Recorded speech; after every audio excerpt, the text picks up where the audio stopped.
common misconception ngayon is yung ghosting is sa relationships lang. Kasi feel ko meron din yan sa friends. Before, ako yung nanggo-go. Humingi ako. Yeah. Pero parang hindi ako kinausap ng isang buong araw.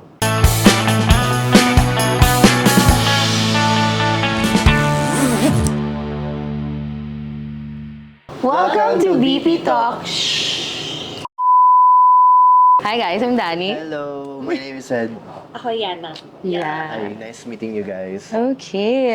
So- Since dito na ako, I give Lindy tips. What are your Lindy lives like right now? For now, wala. Sobrang Wala? Busy. Go with the flow. Yeah. Parang ganun. Pero I'm single. Yeah. Okay. Pero you're dating around. Yeah, I'm mga 5. Wow! Period. We keep the roster. We keep the Tama yun. roster. We have Dapat may choices. As long as walang nagbibigay ng commitment sa'yo. tama. You don't settle. Ikaw? Feeling ko, kukuha ako doon. Ay, hindi kayo talobe. Galing nga sa breakup. Uh-huh. So, 6 months na kaming hiwalay. Oh, how long was the relationship? 6 months din. Oh, quits. 12 years. 1 year. 1 year. 6 months to go para makamove 12 on months ka. wala. Guys, malayo pa. Wala pa. Okay lang yan, girl. Just live your life. Ako naman, wala. I'm just also dating around. Kapag may nagparamdam, edi sige, give it a try. Pero kapag, alam mo yun, parang hindi nila nabibigay ko ano yung like need ko in a relationship. Yeah. Because now I feel like medyo medyo selfish pa ako in a sense na mas pinaprioritize ko yung self ko. Ang hirap din makipag-date ngayon. Yeah, ang daming ang daming terminologies, may situationship, may friends with benefits, food. Hindi mo alam kung nasa talking stage na kayo Yeah. or dating na ba talaga or ano ba. Yeah, tapos biglang magugulat ka na lang mawawala sila. Poof! Prioritize mo yung self-worth, self-respect, Yeah. self-love. That's Kaya true. nga sabi ko, di ba, go with the flow lang. Kung ayaw na nila, edi huwag na nating pilitin. Yeah. Pero kung go lang din. Nag-ghost na ba kayo? Ako, both. Both? Ako yung nang-ghost and ginost. Same. Ayun. Ikaw? Oo. Nang-ghost? Siyempre, nag-ghost na din ako. Pero ano na una? Like, nang-ghost ka or Hindi ko alam nang-ghost eh. ka? Hindi mo ko alam. alam. Okay. Ako madalas, before, ako yung nang-go. Girl, ganda! Parang last year, Mhm. both ko siya na-experience. Ah. Nag-ghost ako and ginost ko.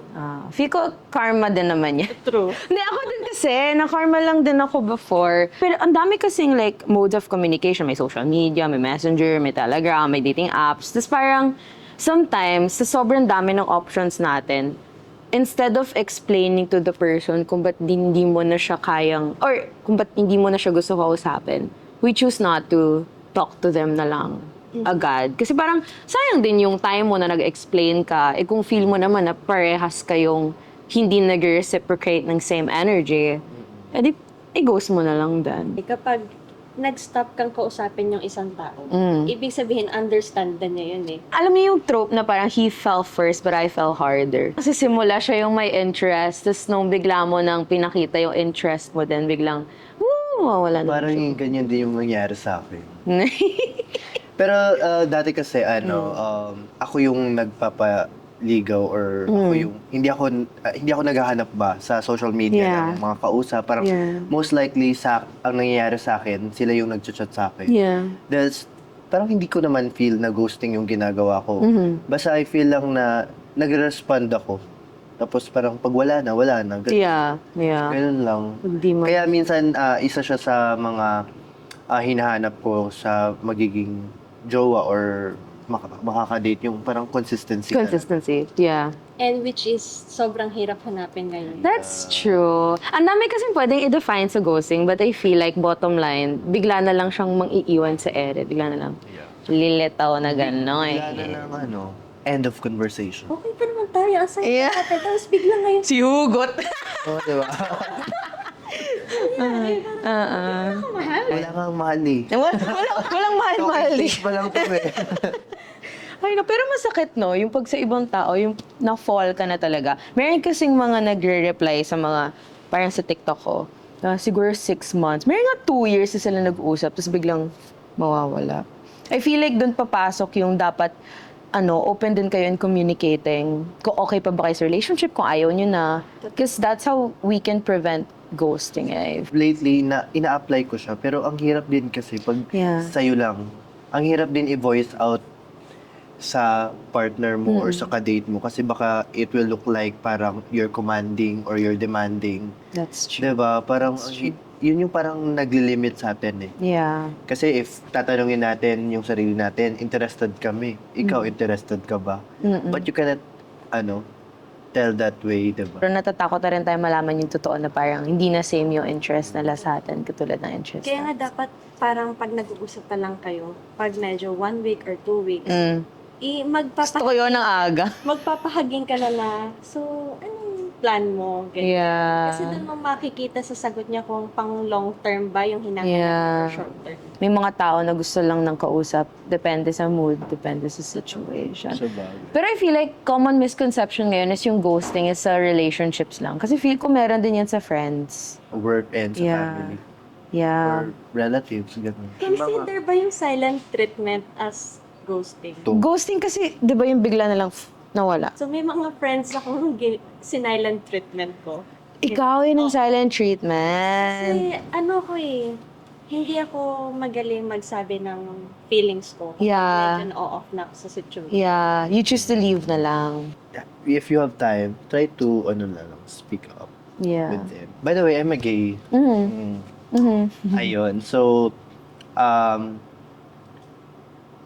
I dated this guy for 3 days lang naman. Mm-mm. So, nakilala ko siya kasi I have a friend. I have a friend, dinala siya sa bar. Mm-hmm. Sa bar kami nagkakilala. And then, nag-click agad kami. Kasi, I'm from Davao and he's Yeah. from Mindanao also. Oh, So, okay. yun. So, parang ako kasi malambot yung puso ko pag same, like, we're Bisaya or Yeah. from Mindanao and like, Madaling magkaintindi. Yeah. Pala gaya na. Tsaka ako kasi parang may boundaries ako pag ganun. Pag Manileño or from here. Kasi alam na yung parang yung kalakaran sa gay community dito sa Manila. So for me, parang ang hirap makipagrelasyon. Bakit? Ano meron? Like, what's the difference? Parang may siya, food chain, like that. Connect. Yeah. Oh my yun yung gosh. iniiwasan. It's a food web. Yeah. I don't want to be part of the food. Get. That's parang, ayun. So, yun. So, after a long time na single ako, parang yun yung, na-feel ko ulit na baka pwede ulit. Pwede ako ulit pumasok sa rin. Pero tapos yun, parang 3 araw kami nag-date. The last day, hindi ko siya minamadali. Yun eh. Pero ako kasi, sobrang giver ko. Yeah. Like parang, I want you to treat like parang romantically, special Yeah. talaga, like Yeah. ganyan. So, pumunta siya dito sa Manila kasi may sinalihan siyang competition. Parang ganyan. Then, parang nag-fail siya dun. Uh-huh. Pero hindi ko na naabutan yung competition na yun. Yeah. Parang nalaman ko na lang. So, the 3rd day, binigyan ko siya ng bouquet. Okay. Just to comfort him. Yeah. Para yun, hindi yun para ligawan siya. Just to, Show your Show your affection, ganun. Support. pagbigay ko ng bouquet, umuwi siya sa kanila. Tapos wala Wala na? Oh no!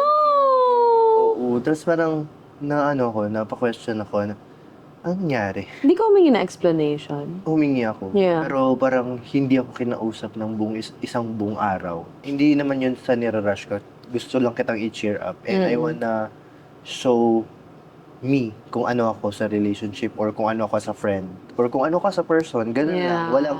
Hindi ko naman, nililigawan na kita. Hindi naman ganun. Parang siguro may impact lang din na baka na rush siya. Yeah. Or na siya, parang feeling niya siguro na binakuran ko na agad siya like that. But it's not. Kaya doon ako nasad. Sana narinig mo yung explanation ko or kinausap niya ako. Hindi niya ako tinalikuran na parang mo yun, parang yun eh. Kasi after a long months na you're building again yourself, parang nakakita ka ulit na parang hope na True. You're ready. Yeah. Parang sobrang sad lang. Sad. Tapos, he said na he's not ready and he's not out. Oh no! Siguro kung sinabi niya sa akin Earlier. earlier, Mas maintindihan mo. ko. So, makakapag-process din ako Yeah. kung paano. Nagalit ako. We meet sa gay club. Tapos, sasabihin mo sa akin na Hindi pa siya out. And after niya ako ginost, kami ulit. Ah! His friend. Aha. Doon sa bar na yun. Aha. Pero hindi ko na siya pinansin. Like, Yeah. parang may part pa doon na, ano to pinagsasabi mo na Mm-mm. hindi ka out, tas nandito ka sa gay club. Mm-mm. Making excuses na lang. Yung time na yun, sobrang genuine ko. Tapos Yeah. parang, hawakan mo na sana. Pero, Kaso kapitan mo nauna na, siya oo. bumitaw. Oh! Ano, so sad. Okay, kung hindi mo ko bet, okay. Kung bet mo ko, go. Pati Yeah. Para ma-realize niya kung ano yung mga bagay na dapat niyang i-work on. If magmo-move on ka, wag mo pigilan yung emotions. Pag kunyari sad ka, wag mo lagyan ng band-aid.